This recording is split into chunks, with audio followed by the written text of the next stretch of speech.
First impression ko sa Jitour T2, ngayon nasubukan ko na, nasakyan ko siya. Nakita ko yung interior, nakita ko lahat.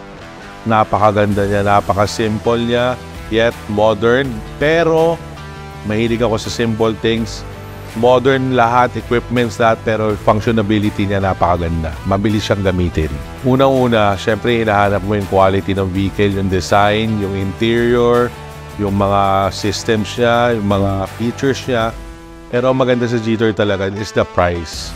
Sobrang makukuha mo yung price ng high-end car, pero sa very good price, makukuha mo na yung features lahat ng gusto mo, yung design style. So yung price talaga niya, very, very nice price. Ang favorite feature ko na pinakita ka sa akin ni Sir Victor is yung voice command. Voice command, sobrang gusto ko. Pero hindi ko ina-expect talaga yung sunroof niya buo na bubuksan.